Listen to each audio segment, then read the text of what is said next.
Après Kinshasa et Khartoum, du 4 au 5 octobre, le comité exécutif de l'Union panafricaine de la jeunesse s'est donné rendez-vous à Alger, capitale algérienne, pour la tenue de sa 3e session ordinaire, conformément au statut de cette organisation panafricaine de la jeunesse, avec l'appui du gouvernement algérien. Cadre choisi, l'hôtel Hilton d'Alger. La cérémonie d'ouverture a connu la participation du ministre algérien de la jeunesse et d'autres autorités du pays.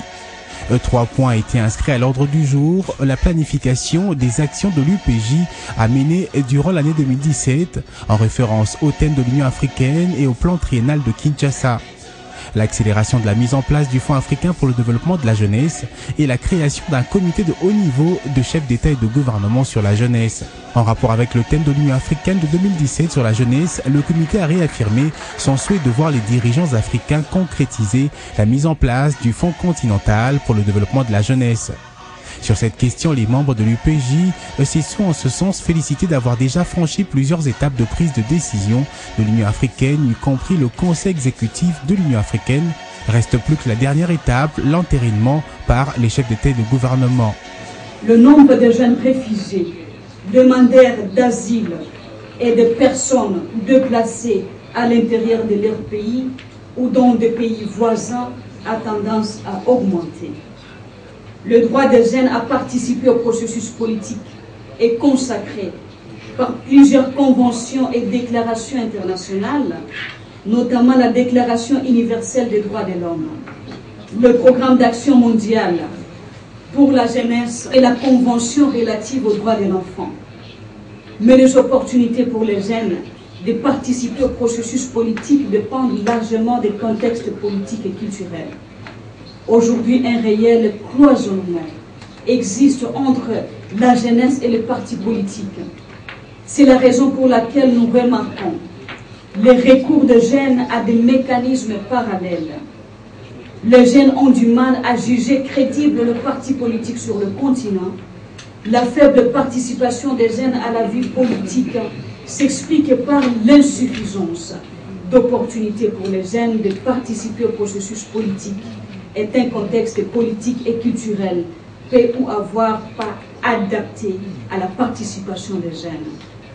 Cette faible, mesdames et messieurs, participation peut être assimilée à une forme de contestation passive d'un système auquel les jeunes ne croient plus et ne se reconnaissent pas. En 2009, les dirigeants africains réunis à Addis Abeba en Éthiopie ont proclamé la décennie de la jeunesse africaine 2009-2018 et décidé de mobiliser des ressources, dont celles du secteur privé, en faveur de la promotion des jeunes.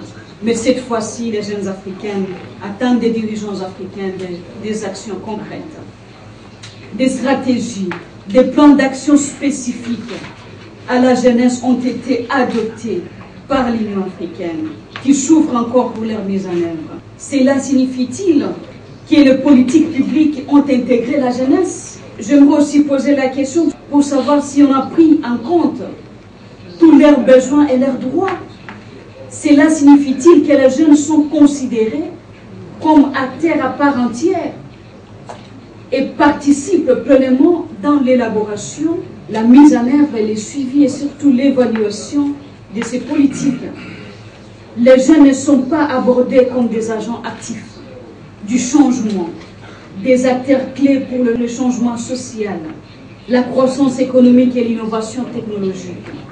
Suivre une approche fondée sur le droit suppose de considérer le jeune comme les acteurs et une force positive de changement. Les moyens mobilisés demeurent en deçà de la taille de besoins et des droits de la jeunesse africaine. Certes, les jeunes font aujourd'hui l'objet d'un certain nombre d'actions de la part des différents intervenants étatiques et civils. faute des ressources suffisantes, des coordinations et des concertations entre les différents acteurs et entre les derniers et le jeune eux-mêmes. L'Afrique, continent de l'avenir. Et la jeunesse africaine s'en va chercher son avenir ailleurs. C'est regrettable. Ce paradoxe interpelle dans le sens où il n'existe pas un plus bel avenir d'un continent que sa jeunesse. La jeunesse, avenir du continent africain, un avenir sombre ou un avenir ensoleillé. La jeunesse, une bombe à retardement ou un acteur de changement positif. La jeunesse, un levier de développement du continent africain. La jeunesse, un acteur de l'instauration ou de la consolidation d'État, des droits dans le continent africain. Il faut encourager la participation et aux services qui leur sont destinés. Favoriser le développement de capacités de jeunes, qu'il s'agisse de capacités individuelles et des capacités des organisations de jeunes. Initier et inscrire dans la durée des actions visant l'autonomie, l'engagement, l'initiative de l'expression de la jeunesse. Les rapprochements entre cette évolution démographique et le chiffre du chômage de jeunes laissent croire que la jeunesse est une bombe à retardement pour l'Afrique. D'autres, par contre, sont convaincus que cette jeunesse peut être une belle opportunité pour l'Afrique si les dirigeants africains mettent en œuvre de politiques publiques pour en faire un atout. Mesdames et messieurs, aujourd'hui, à l'ère des instabilités accrues, la jeunesse africaine demeure le meilleur recours pour l'instauration de la paix. Cette Afrique riche dans sa diversité culturelle, ethnique, religieuse, restera plus que jamais un continent fort dans son histoire et sa gloire. Soyez fiers de notre continent et souffrez pour que le peuple qui y vive puisse bénéficier de notre éternelle bonté.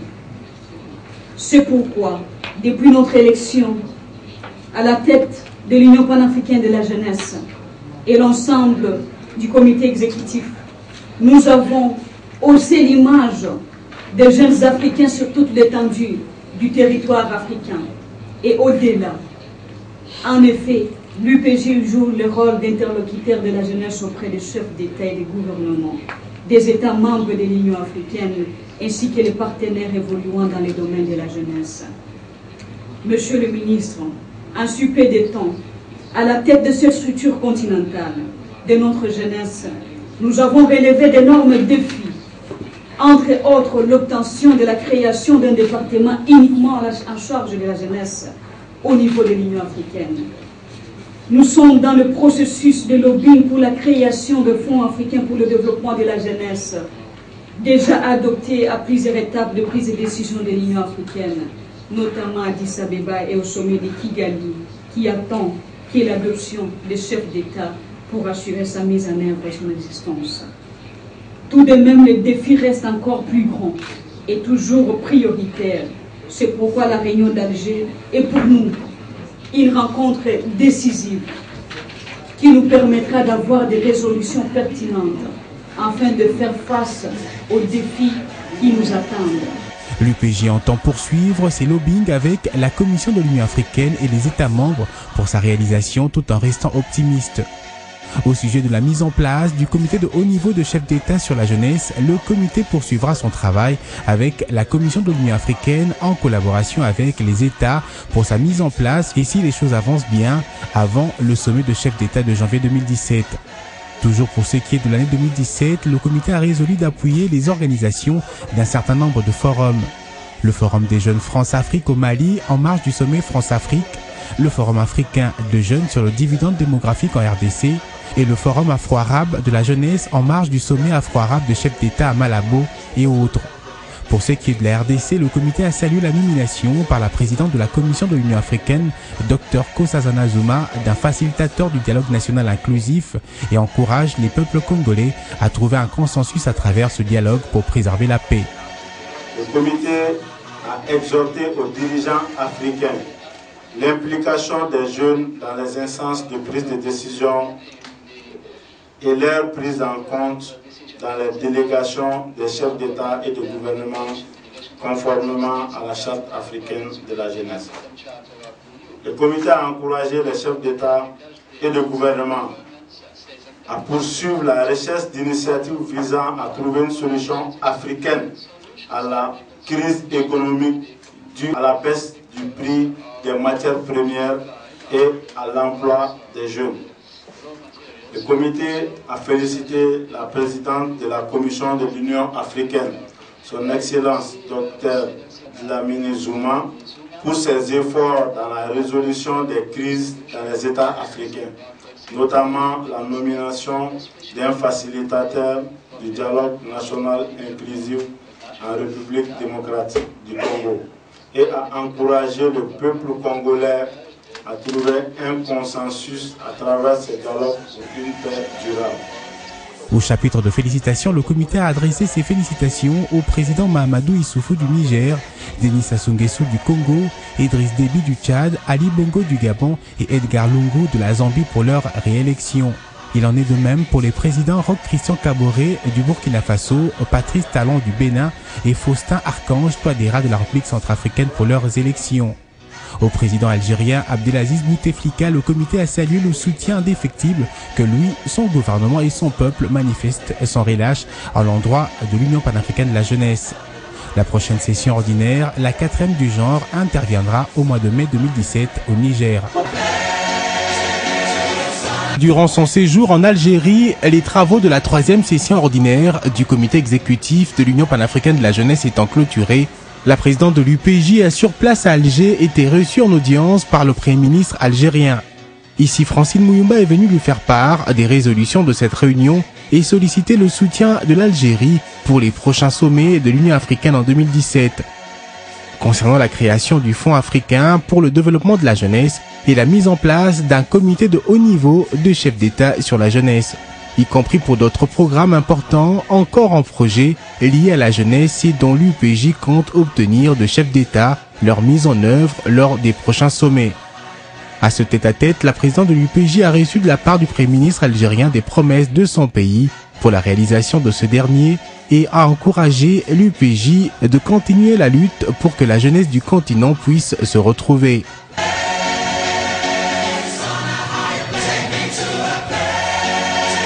Bien avant l'échange entre la patronne de la jeunesse africaine et le Premier ministre algérien, la présidente de l'UPJ avait, avec son équipe, répondu à l'invitation de l'Université d'Alger 3 pour une conférence débat avec les étudiants de cet établissement.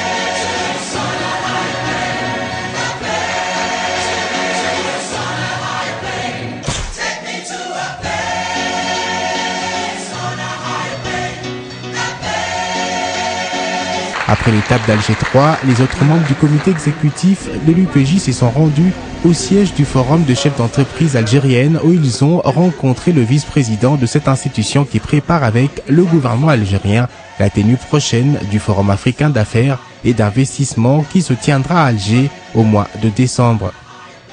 En ce qui concerne le sommet de jeunes entrepreneurs africains en marge de ce forum, l'UPJ et la FC ont résolu de l'organiser en 2017, année consacrée à la jeunesse africaine par l'Union africaine, tout en maintenant la participation des jeunes entrepreneurs africains au Forum africain d'affaires et d'investissement en décembre 2016 à Alger.